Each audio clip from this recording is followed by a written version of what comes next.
Hi, Dave Feldberg, Coastal Real Estate Group, and I'm sitting here today with Ryan Howell with Coastline Home Inspections.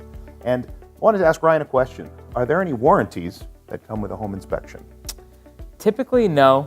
Usually you'll see a lot of language in pre-inspection agreements that will say, hey, we're looking at the house and that's it.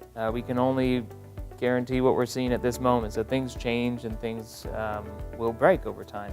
However, we do include a number of free warranties with our service, and the whole idea behind that is that we saw that across the country there are a lot of transactions that were occurring, and then right as the person moved in, there'd be a change of use, whether it be the underground sewer lines or plumbing fixtures or even electrical outlets, and they were just like breaking within the first couple of days. And so we've been able to provide products that have no deductible warranty that cover people for a limited period of time, and it's kind of like a nice help out when you're first getting into the house and you're typically kind of cash poor at that point. Great.